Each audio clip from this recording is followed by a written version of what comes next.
President Biden's tour of the West is focused on infrastructure and climate change. Today, the tour brought him to our state, making it harder for other people to get around it. The president's vaccine mandates will apply to millions of workers around the country. Today, we're looking into whether they apply to members of Congress as well. For those who are fully vaccinated, it's nearly time for booster shots. While we're waiting on FDA approval, our 9 Health expert is breaking down what we know right now about these third doses. 4 o'clock on 9 News starts now.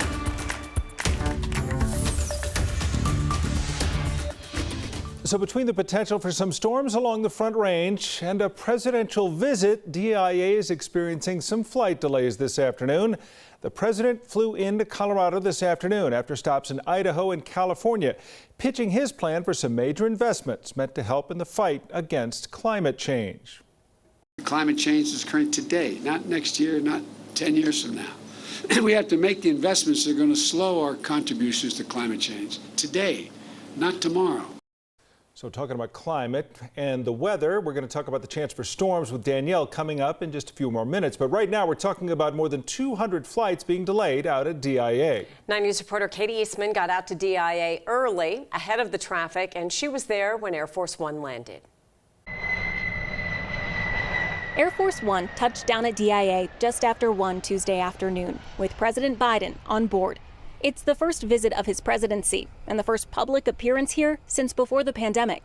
President Biden is speaking in Golden at NREL, the National Renewable Energy Laboratory, a place he is no stranger to. The president made a stop there back in 2011 to talk about renewable energy when he was President Obama's VP. And that's what we're seeing right here in Colorado. Right here in this lab, we're making cheaper and easier for private companies to license the groundbreaking, game-changing, earth-shaking, ultimately technologies that are created here in this laboratory and in other labs all around the country. 10 years later, Biden is touting his infrastructure plan and his Build Back Better agenda. Part of it will address climate policy, and President Biden says it will allow the U.S. to generate all electricity with clean energy by 2035. An aggressive goal, considering as of 2020, the U.S. Energy Information Association says 20% of electricity was generated from renewable energy. We know what the driver is, climate change. We know what's causing climate change, human activity. This is no longer subject to debate. And I might add, windmills do not cause cancer. You know, look, we got to get real about what's going on. I really mean it. Think about it. The only debate is around what we do to confront this crisis. And that shouldn't even be a debate. President Biden is expected to take off just after 5 tonight. This is the last stop on his tour of the West, and he's headed back to D.C. tonight. In Denver, Katie Eastman, 9 News.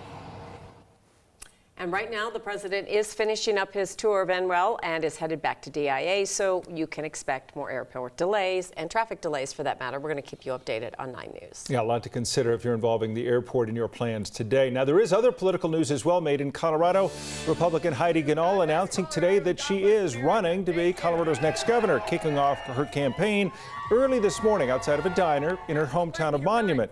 The CU regent is the last Republican to win a statewide race in Colorado. An entrepreneur, Ganahl founded Camp Bow Wow in 2000 and served as a Republican analyst for 9 News in the November 2020 election.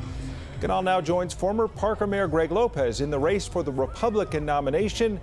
As of now, 15 people have filed paperwork to run for governor in Colorado in 2022. That election now about 14 months away. We're taking a live look outside where we do expect to see some storms this evening. The clouds have been building all day. Danielle joins us from the Weather Center with the first look at the forecast.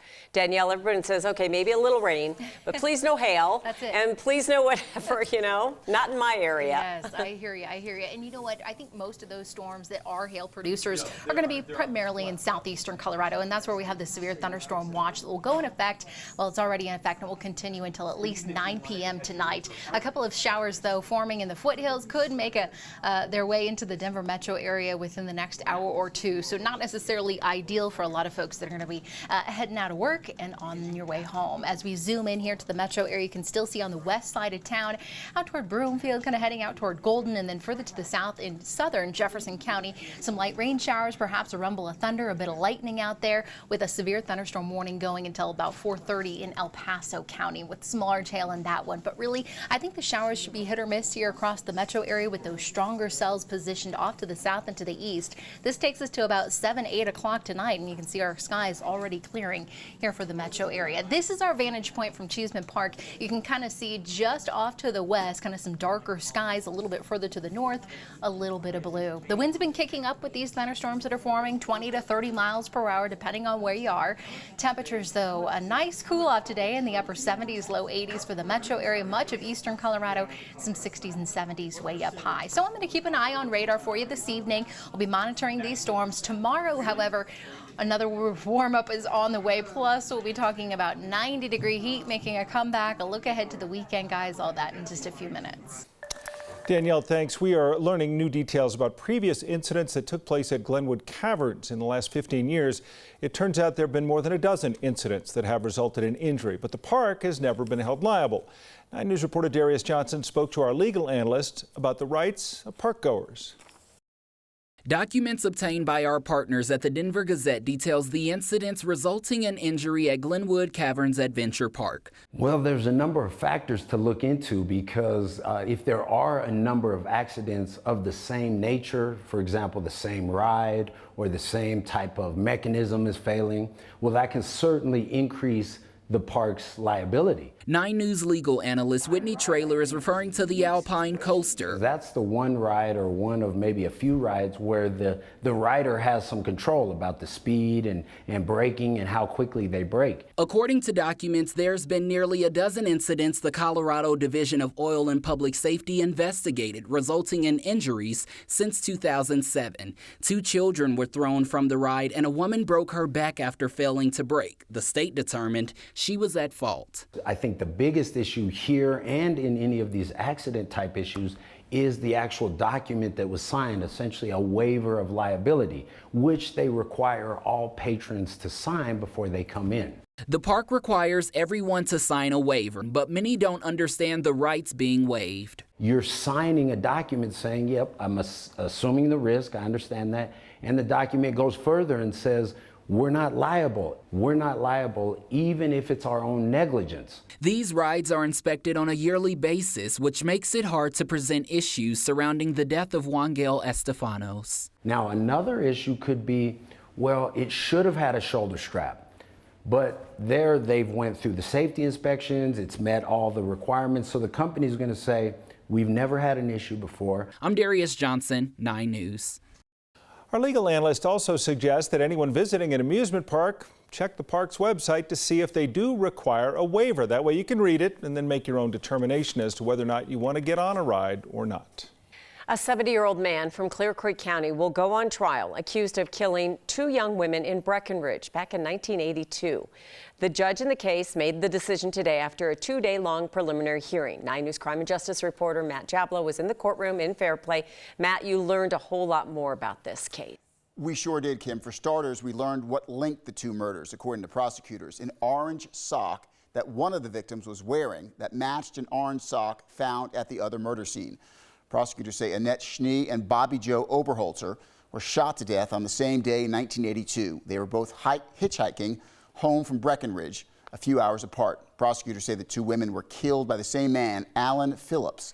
39 years later, Judge Stephen Groom has ruled that Phillips will stand trial for the murders. We also learned this week that Bobby Joe had apparently broken free from her attacker before dying in the snow on Hoosier Pass. She had a single zip tie on her left wrist. Schnee's body was found face down in a creek a few miles away. And we heard from the lead detective on the case who talked about Alan Phillips being rescued from the top of Guanella Pass after being stuck in a snowstorm.